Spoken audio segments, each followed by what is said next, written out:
And good morning, good evening, good afternoon, wherever you're from. Obviously, I'm here in Las Vegas. It is just turned 12:01, so we are middle of the day. I know that we've got people joining us from all over. Portugal is going to be a different, well, what time of night is it in Portugal? Turkey, I know it's very late. Spain, we've got Eight Phoenix. o'clock 8 o'clock, there you go. Phoenix, we've got evening. the same time as here, 10 o'clock in Turkey. It's good to see down in Spain, it's at 9 p.m. I know that we'll be getting some from across the other side of the planet, but as you come on board, if you can put your cameras on and wave at us, and we'll get to see everybody's here. Want to make sure that given that this is diversity, equity, and inclusion, we make sure that we are a diverse group. And I'm sure by looking at the countries listed so far, we know we have that. 2 p.m. down in Mexico. Good to see. What time, Indira? What time is it in the Caribbean? It must be about 3 p.m. 3 p.m. Perfect. Perfect.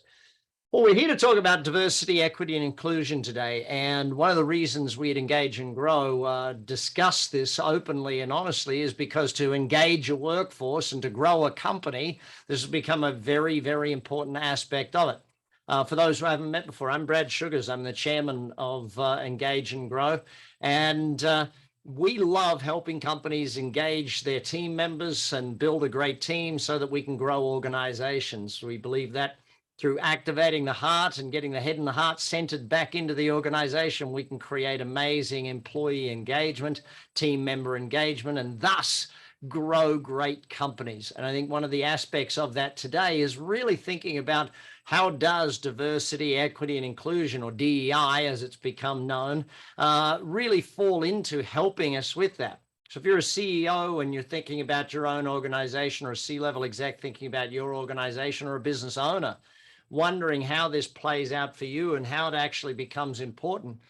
Being an Australian living in America, it's an interesting one that with an organizations, and in all of my companies together, we operate in more than 83 countries, and looking at how diverse we are as an organization, looking at the Engage and Grow team across more than 50 countries and thinking, wow, how do we as an organization participate at this level? Well, if you look at DEI and you understand it properly, then as we say, nothing will be the same. And you can take that in many different ways to understand how DEI works and how nothing will be the same. So as you've joined me here today, there will be times I'll be asking you to make comments about different things and take a look at how that works. Now, diversity, equity, and inclusion. Let's start to understand a little bit about why it's important first and foremost, and what it is that makes it of such an importance. There's so many great quotes of Maya Angelou, and I think this one sort of starts to help us understand that this is not just a business issue, it's a societal issue.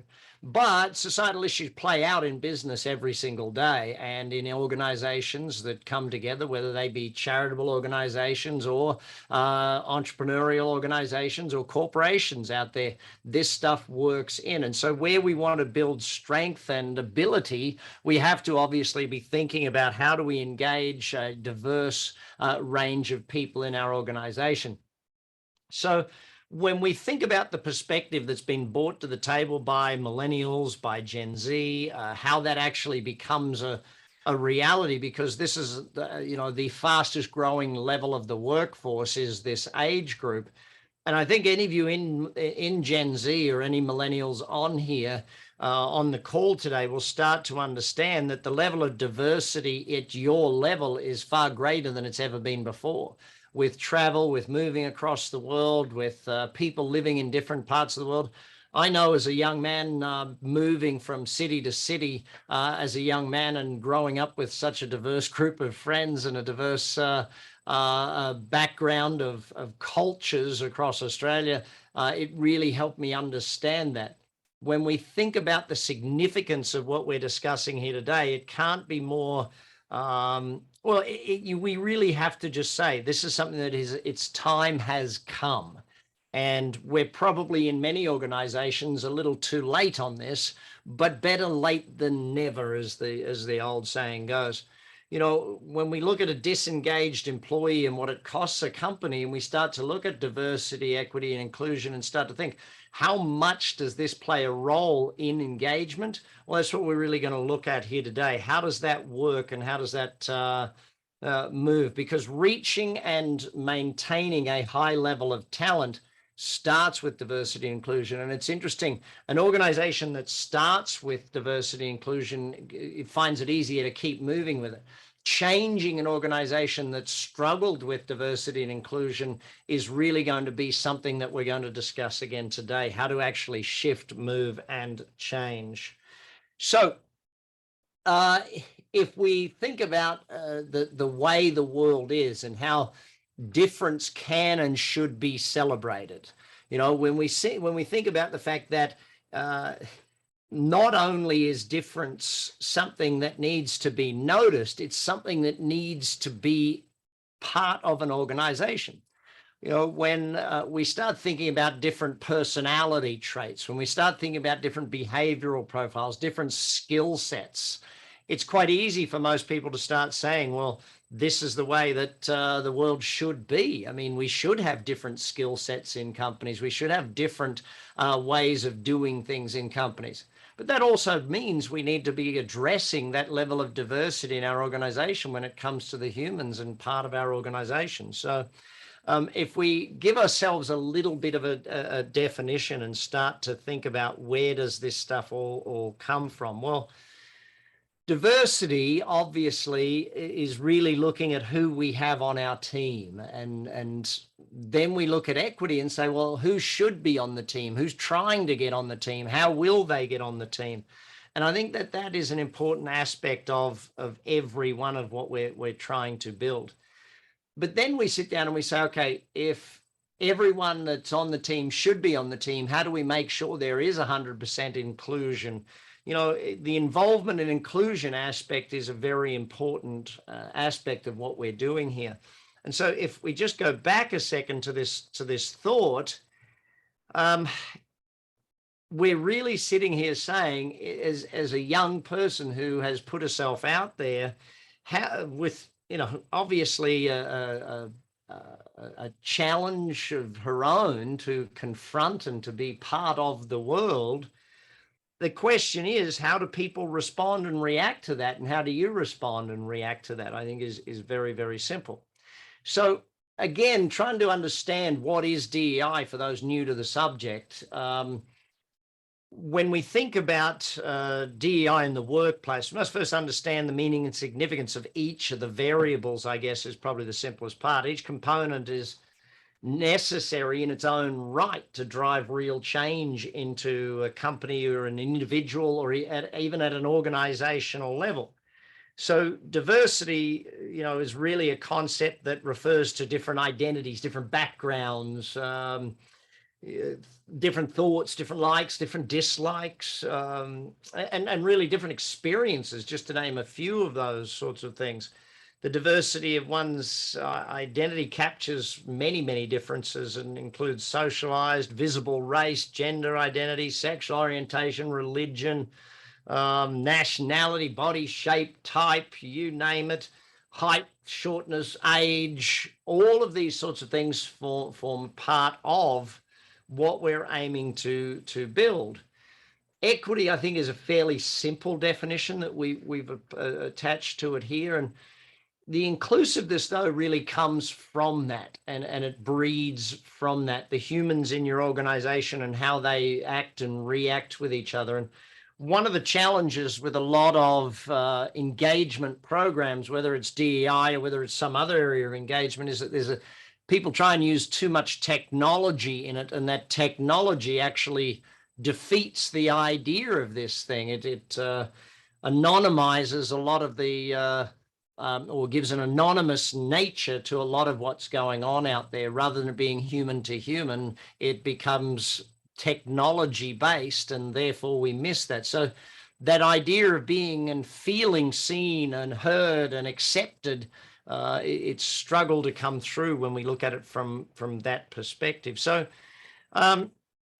if we start to think of all of the different aspects that fall in behind us, it's not, you know, being a father of 4 daughters, 1 son, it's easy to fall into the trap of thinking it's just a gender inequality, but it's more than that. It's about nationalities. It's about all of the different aspects that we need to think of. And so the level of common areas, I guess, I mean, you could look at this list and say, this is how we build diversity, but you can also look at this list from the negative side of it as to how some organizations around the world have used these things to create discrimination. And so whether it is something that has been, obviously some negative organizations that have done it on purpose, or whether it's just something that has naturally crept into an organization and how that organization grows. When you sit down and you take a look at a group of people, if me being a tall, white Australian male, 50 years of age, walked into a room and it was a room of people that were not like me. They spoke a different language. They might be from a different country. It might be a room just of female participants in this group. The level of my ability to feel like I would be included here is natural for me to go, whoa. And that's where a lot of companies, when it comes to even recruiting and why running a diversity, equity, and inclusion program is so important.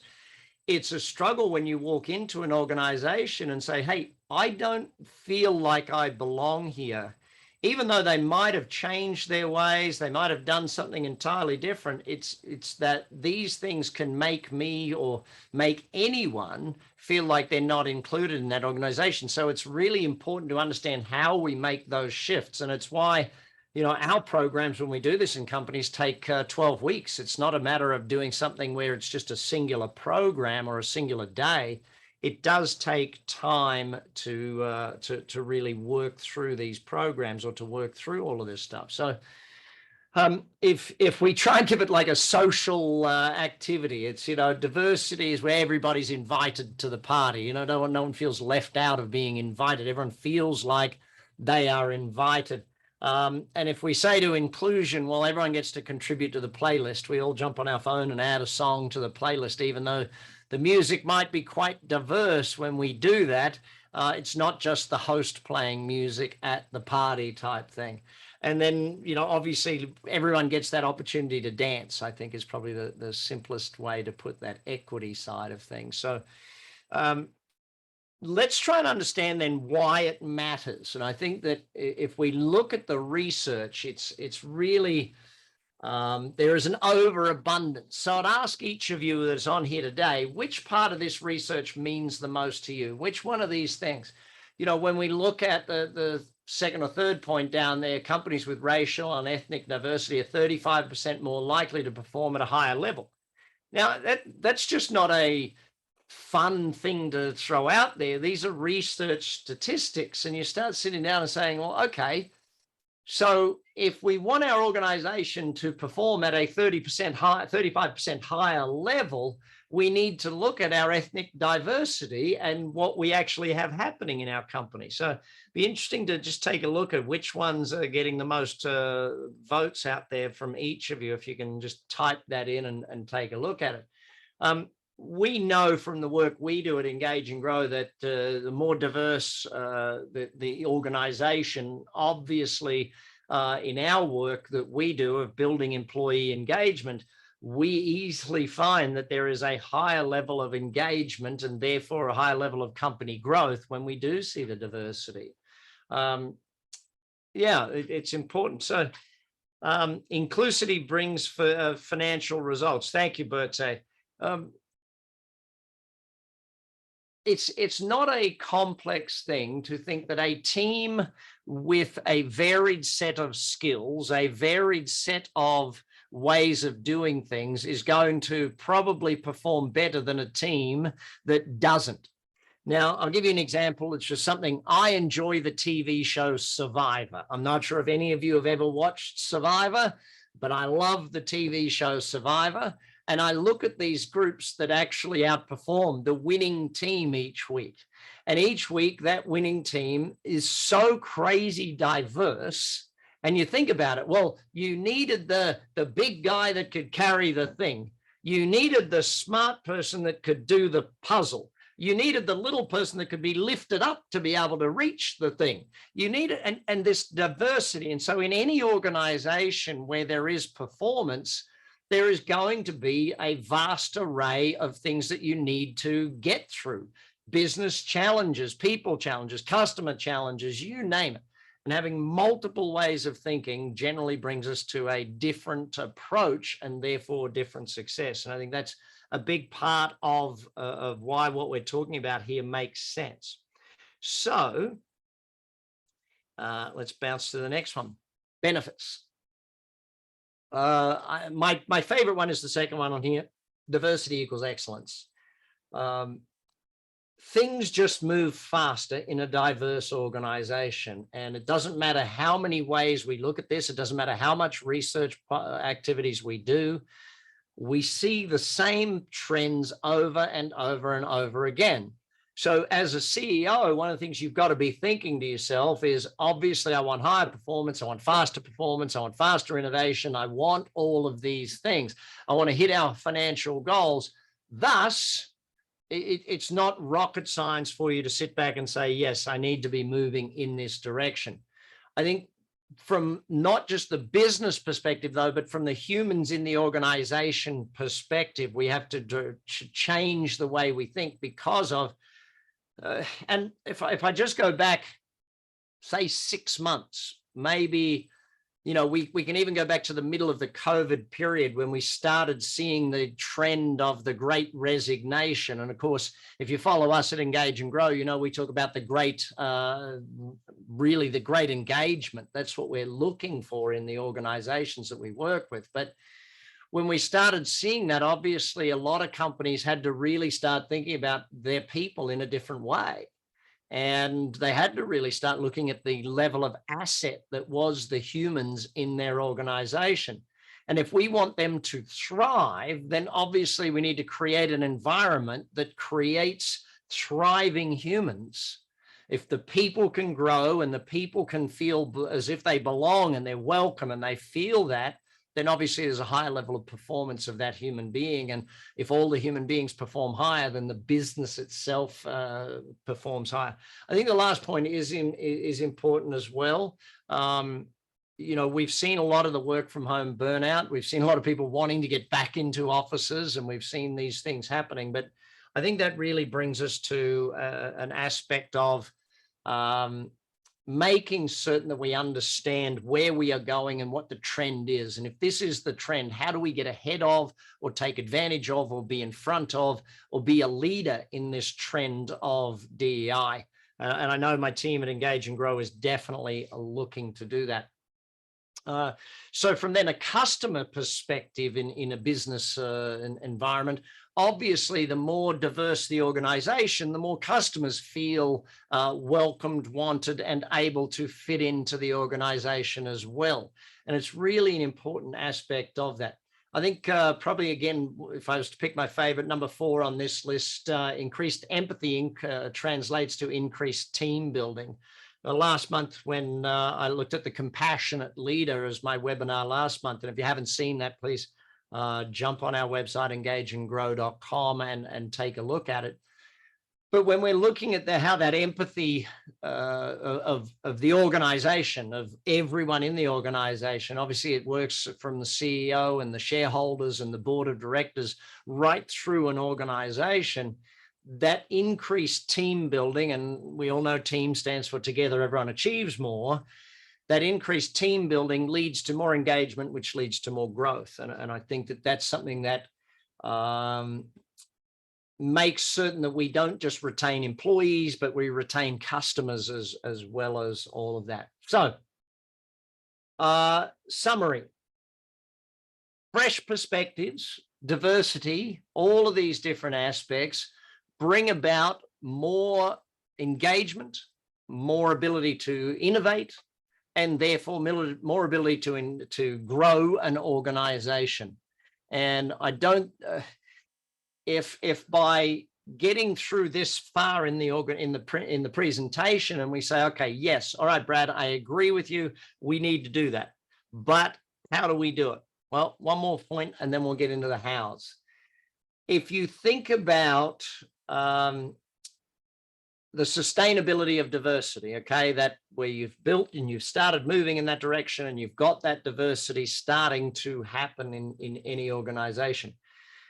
An equitable culture is the second phase, and that level of inclusion starts to build from that. It's like we don't build inclusion first and then say, okay, equity will happen and diversion. No, what we do is we start to examine our diversity, and from our diversity, we start to notice and start to examine our inclusion, and from our inclusion, start to examine and notice our equity, that culture of the organization, and then we move through to the final tier of the thing where the inclusion starts to naturally happen. If all employees have that feeling, then we definitely create a sustainable level of DEI. Okay. So how do we do it? What do we need to do to make this sort of stuff happen? Well, diverse organizations work harder. So let's think about when we see an organization where there is dissatisfied employees, a high level of disengagement, which if you haven't yet chatted with your Engage and Grow team member in your area, your Engage and Grow coach, please make sure you do and ask them about looking at and measuring the level of engagement in your organization.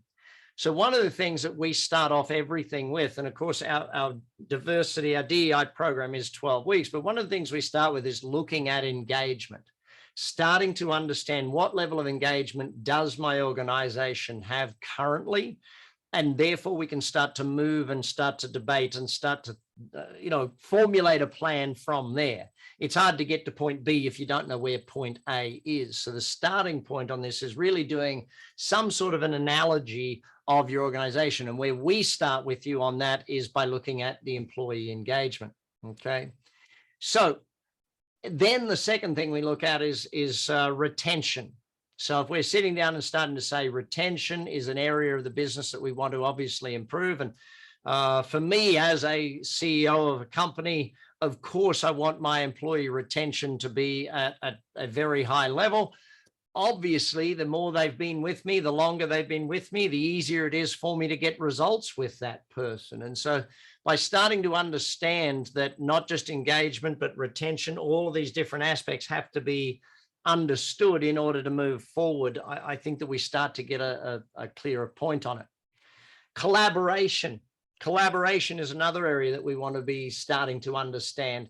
And so when we start to look into your organization, or when you start to self-examine your organization, you start to think, well, okay, how is our engagement going right now? How is our collaboration going right now? What is our retention of our team at this point in time? And start to get some levels of indication.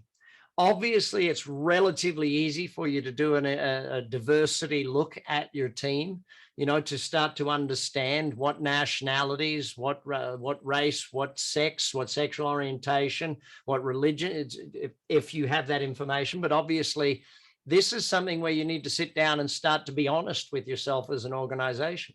It does take courage. It really does take courage for a leader to look at their employee engagement. It takes courage for a leader to look at their diversity, equity, and inclusion. It often takes some very uncomfortable conversations to move an organization in this direction. When you sit around your boardroom, or when you sit around your executive meetings and you look around the room and you look at who's in the room and you start to question yourself around what are we doing and how are we doing it? These are some of the conversations that need to be had. And I guess one of the great things about Engage and Grow is that we can help you have those conversations without you having to feel in a negative position, without you having to feel like you have to justify or validate what got you where you are. What got you here won't get you there is not only is it a great book by Marshall Goldsmith, but what got you here won't get you there is a philosophy that we need to face in order to move forward. Like if those of you who are live with me here today, if you can type in, what's something that got you to where you are that you need to stop doing in order to get to where you want to be? If you can type in something that, what's something you got to stop in order to get to the place you want to go?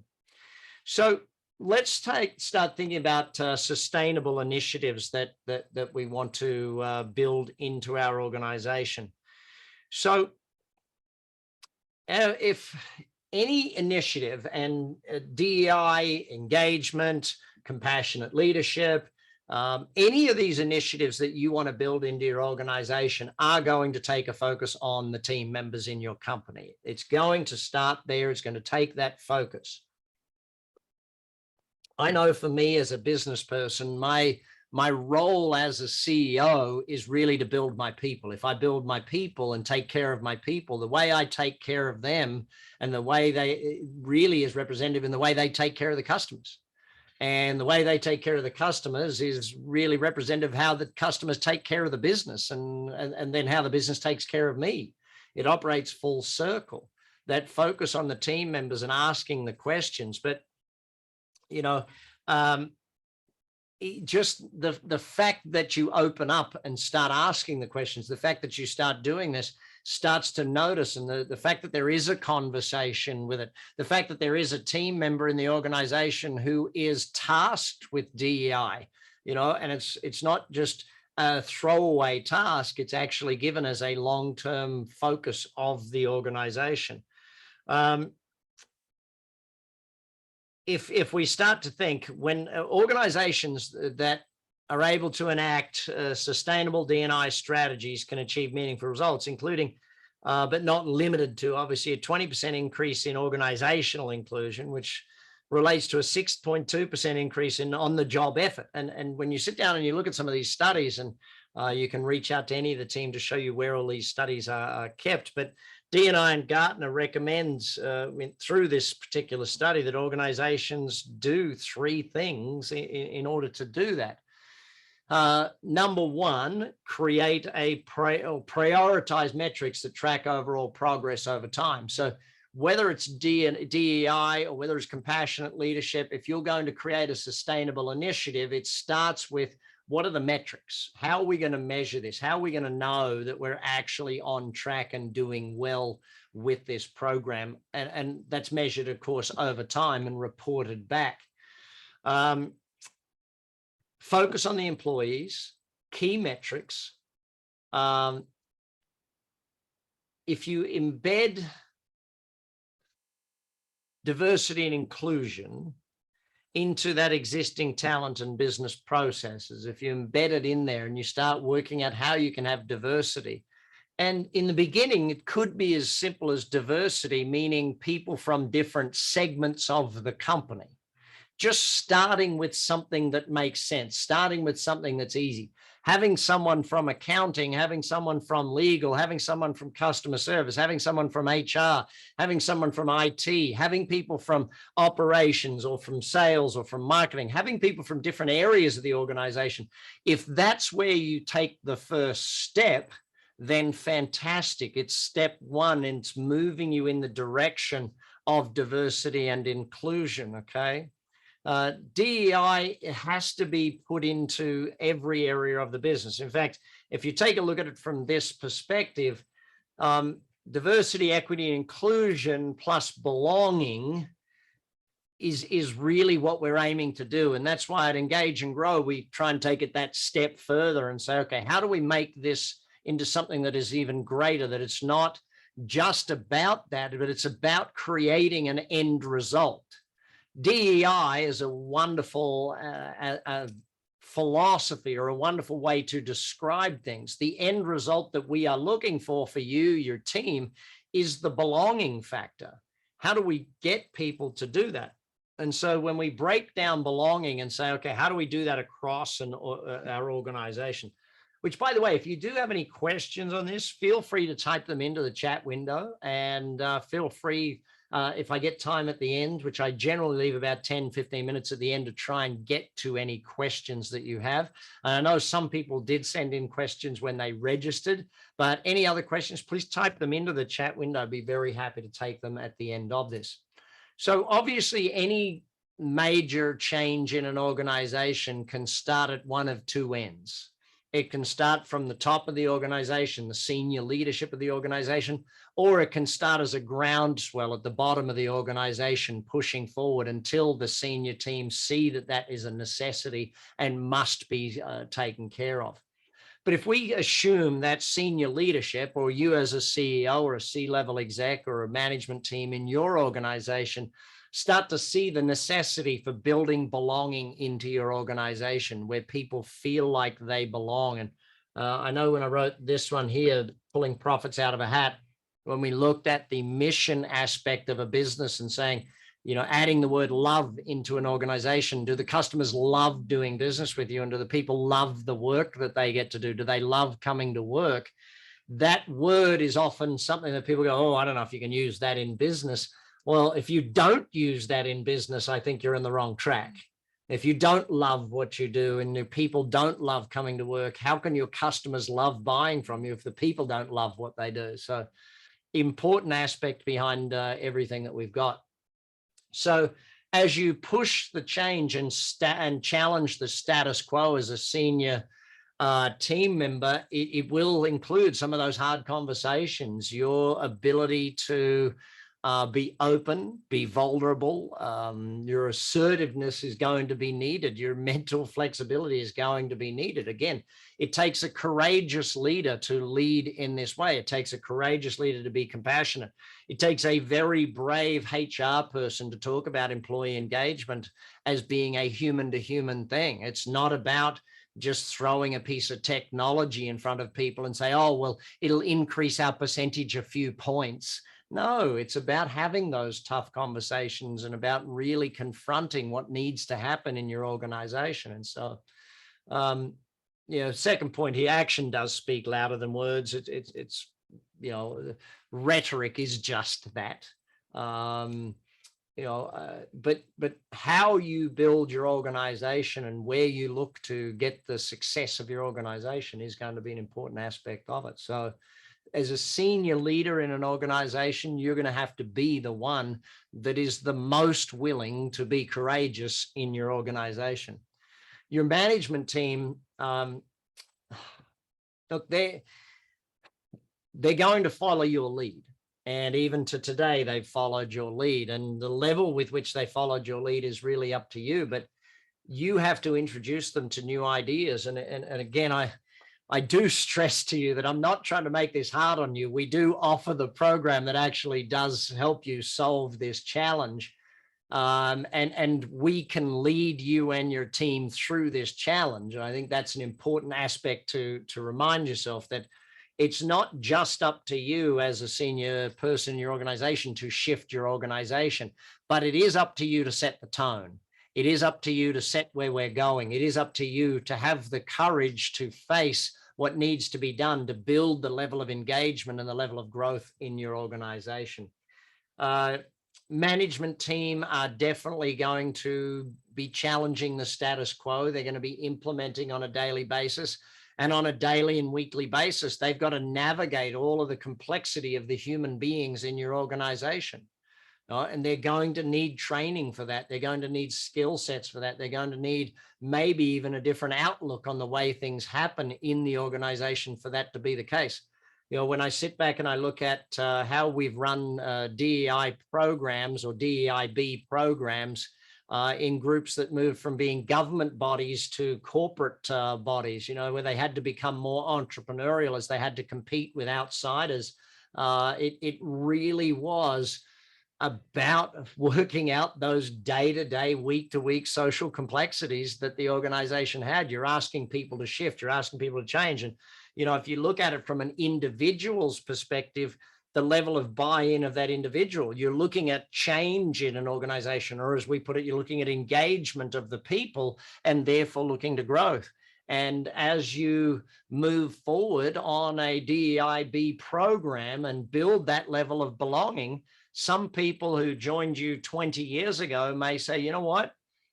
I liked it the way it was 20 years ago. I'm not here for where it's going right now. And that self-deselection is actually a good thing.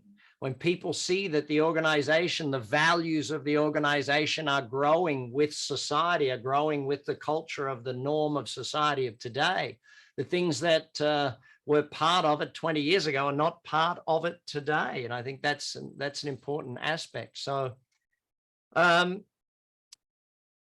when we look at the reasons why a lot of DEI programs, not a lot, when we look at why several DEI programs don't succeed, okay, what happens in organizations where it doesn't move forward, the simple first one is that they paid it lip service. Oh, yes, we need to do that, and let's make sure that happens. Put someone on that, will you? There's no actual commitment to it. There's no actual collaboration around how it can, will, and should happen. And so that's the very important thing. First equality and then diversity. Like, diversity has to be, it's called DEIB for a reason. You know, when we look to diversity, it's relatively easy to create equality when there is no diversity. If we're going to have a diverse organization, then it takes work to create equality. It takes effort. It takes hard conversations. It takes talking about the elephant in the room. It takes those sorts of things to happen to make sure that from diversity we build equality. But you must first of all address, how do we build diversity into our organization? And the third one is not getting feedback from the team members, not asking the team, what do they think? How do they react to this? What's important to them? Not getting their thoughts, feedback, values along the way. Most change in an organization has to happen from the coal face to the boardroom. I mean, that's just the way it is. To get the buy-in of the people, they have to have a say. They have to feel like they are included in what's going on and in the decision-making of what's going on. So very, very important aspect behind it. All right. What we talk about in the big engagement is that work can change your life, basically. How we change at work can change us at home. How what you do as a CEO or a C-level exec, the way you build your organization can spread. The way you build your team can spread to a community. The way you build your team can spread to families. The way you build empathy and the way you improve the organization is not just about the organization. It's about the human beings in the organization. And if you grow the people, you know, as you grow them, they grow the organization. But as you grow them, they grow their families, they grow their friends, they grow their community. And so it's really important to not just think of this as something that is a bottom line profit or a business growth thing. This is really about building better humans that build better humans. And I think that that's an important aspect of where we're moving to this. If you think about, and I've mentioned this multiple times, engagement, improved abilities, improved productivity of your people, that level of engagement, that level of moving people into a different place where their productivity is higher and the work they do, the output of the work they do is far greater. Therefore, the company's performance is higher. And it's a, you know, they always say it's a vicious circle. Well, it's an amazing spiral. Because the more you build diversity into your organization, the more you build equity and inclusion into your organization, the more belonging there is, then the more performance, and the more performance, the more belonging. And so it's that wonderful thing that it builds upon itself and becomes that self-perpetuating cycle into the organization. I will stress again, though, human to human is the best way to get change in an organization. if we try and do things where we try and shortcut it. And let's be blunt, the shortcut seems like a great way to go to, okay, let's do our engagement. Let's throw a piece of technology out there that asks people questions and gets them to fill in forms each day and asks them, how well did you include yourself today? And no, that's not what real engagement is about. Real engagement is real humans having real conversations about real things. And so, yes, it does take courage to do this, and it does take a certain level of bravery to admit to the fact that you need to focus on your DEIB and build that belonging, or build that engagement and belonging into your organization, especially if you want it to be permanent in the organization. This day and age, as a CEO, across all of my companies, I see it day in and day out, and I'm sure you see it as a C-level exec or a CEO as well, that it's not getting easier to find great people. To find great people, you're often having to hire good and build great. But if we are going to build great organizations, we need diversity. If we're going to build great organizations, we need equality built into it. We need that level of that culture in our organization. Therefore, we'll get the inclusion level that we're looking for, and therefore we'll get the performance that you're looking for in your organization. I think that what I would like to convey is that the way my team at Engage and Grow is leading this movement, or aiming to lead this movement across the world, is by being an example to each of you as to how diversity can work. When we sit down and we start looking at our Zoom conference calls and the number of countries, the number of places, the number of things that we represent as an organization, we like to feel that we are a representative of that, and the level of know, like, and trust factor, that level of diversity that we build into our organization helps us with helping you to be an example of that. Now, just to, before I get to questions, because I'm going to make sure I have 10-15 minutes for questions here at the end, and I know I do already have 3 of them on the list before the event, so I'll pull those up in just a second. But if we sit down and say, okay, your organization is either in one of 3 phases with DEI, you're at the very beginning, you've now realized you need DEI, hence you found this webinar type thing, or you've watched this and you're going, okay, we definitely need to have a DEI program, or we need to think about this. We need to look at it from a performance aspect, just from a human aspect. We need to look at it in our organization. Or you're in somewhere in the middle. You're in the middle of building a DEI program and you've started it, and it seems to be moving, but you're not sure it's moving fast enough and you want assistance there. Or you're well down the road with DEI and you just want to sharpen your skills and get your team to really be focused on it. Either level, we can run a DEI program for you and help you really just realize the goals of your organization and support you and your organization in its growth in DEI. Dive on the website, come see us, come hang out with us, and take a look at it. All right. Questions. Let me dive in. I'm just going to grab a seat and dive into the I had 3 questions come up beforehand, and if there's any more that are coming up now, I will make sure I get to those as well. The first one beforehand, and this is a really interesting one. How do I build a diversity program when I live in an area where there is very little diversity?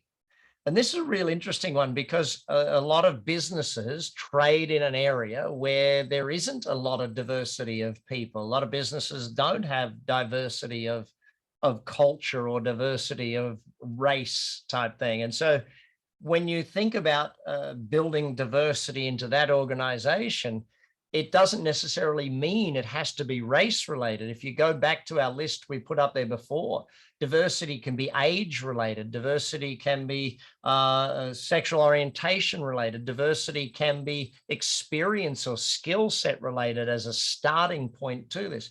You don't have to sit down and say, okay, I need to have a United Nations of a company. That's not what we're trying to push, or not what is the ultimate meaning. Would that ultimately be a great thing? Probably. But if you live and work or you run your business in an area where that doesn't exist, then yes, that's the case. Now, that being said, you can, in this virtual day and age where virtual business is a reality, very easily build in your DEIB program. Remember to keep adding that B to the end, that belonging, because that's the ultimate result.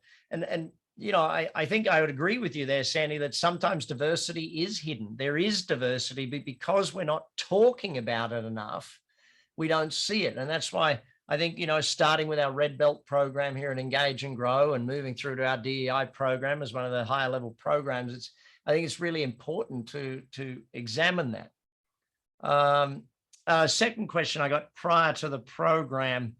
So, this one's a fairly easy answer. So how do we get started on building a DEI? Well, two answers. You can do it yourself or you can come to us and we can give you a hand. I would obviously suggest you come to us and we give you a hand. But there is a lot of things to learn for DEI. And I would say, again, bringing in someone like the Engage and Grow team is a very powerful way to get yourself started and kick-started on the process of doing this. Third question I got prior to this. Now, this one's a little more complex. How do I shift an organization that has almost zero diversity to being a diverse organization? Now, I'll go back to Sandy's comment there that diversity is often hidden. You would see what you may think of as a complete lack of diversity. And again, I don't know the actual scenario from where this question came, but you would probably be surprised at the level of diversity. Looking at the schools that they went to, looking at where they were born and where their parents were born, looking at all these different aspects where there is a hidden level of diversity. That being said, if I walked into a business and the business was solely filled with young Asian females, and I, as a tall, white, Australian-born male of 50 years of age, definitely not Gen Z, definitely not of that age group, walked into, boomer, then obviously that organization is going to be an organization where its shift is going to take longer. Now, that's really the simplest answer I can give. You still follow the same process of building DEIB, but you do it in a way that knows it's going to take you a little longer. Okay, you do it very clearly, very specifically.